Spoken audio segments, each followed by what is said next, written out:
Hi guys, OD714 coming back at you with another video. Apple. They're a household name and a tech supergiant. I, for one, have always held Apple very close to my heart. Basically, all of my footage is shot using my iPhone 6s. I recently purchased and reviewed their new AirPods, and I plan on getting a used MacBook Pro for college. Recently it's come out that Apple CEO Tim Cook is at a 15% dock in pay due to Apple not meeting its yearly sales mark. This, in addition to everything that's happened in the past few years with Apple, has pushed me to make a video giving my thoughts and suggestions on the company. So let's jump right into it.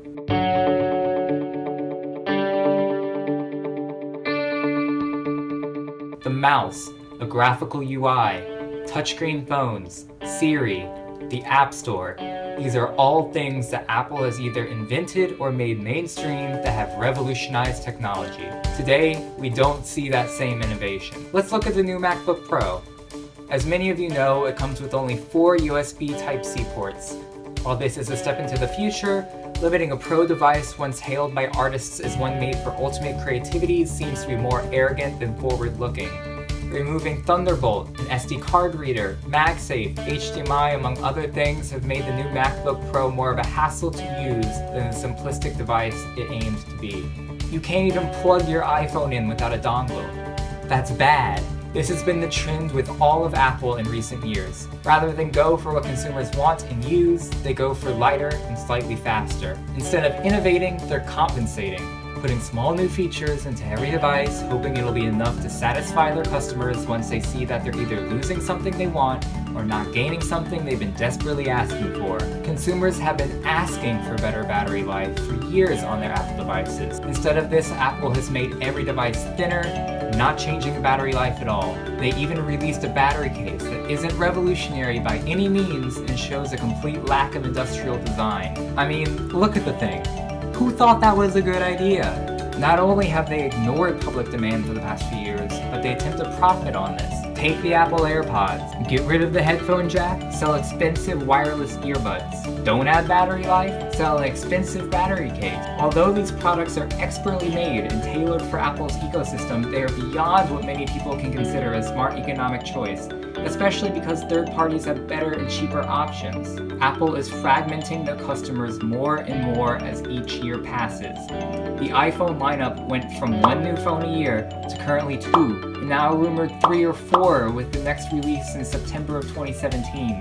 This trend is followed by devices such as the Apple Pencil, AirPods, battery case, all the new dongles needed for the new MacBook, Apple wireless mouse and trackpad. It all adds up to a wide variety of devices that aren't necessarily bad, but are only economically reasonable for those who have the cash to spare or don't know enough about technology to know there's a better way. Devices should be built to be all-encompassing of the experience, not starting points of one. You can take the same money you spend on an Apple computer and either build or buy one that outperforms it by a long shot. I mean, come on Apple, step up your game!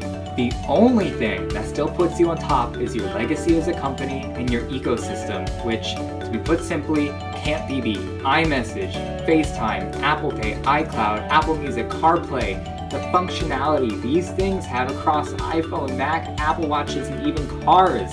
There's nothing else that compares. Don't get me wrong, there are better options out there for everything I just mentioned, but nobody ties them together as seamlessly or as fully as Apple has, and I'll give them that. So with all that being said, it's no wonder Apple didn't hit its sales mark this year. They've lost their ability to innovate, and instead focused on selling products and moving closer to the ideal product that's so light it practically flies away like a feather. Apple, old friend, I still love you. In fact, I consider you to be like a sibling that's just lost their way. Please take my advice. Listen to what people have to say. We're not all idiots and we know what we want. Take a hint from HP. Their new Spectra 360 laptop released at CES added just 1.9 millimeters to its thickness, but gains 23% battery, and everyone loved that. There are laptops out there with a GTX 1060 and an i7 inside that cost just as much, if not less, than your newest computers. I know you're not the same company you were when Steve Jobs was around, but we've given you a grace period of nearly 6 years now, so again, I say it's time to step up your game. And who knows, the 10th year anniversary iPhone lineup is on its way, and there are so many things you could do to make this a great year for yourself, Apple. Don't screw this up. And that's where I'll leave the video. Thank you all so much for watching. Make sure to leave a comment if you agreed or disagreed with anything I just said. Also, make sure to leave a like below and subscribe if you just stumbled across my channel. Until next time, I love you guys, and peace.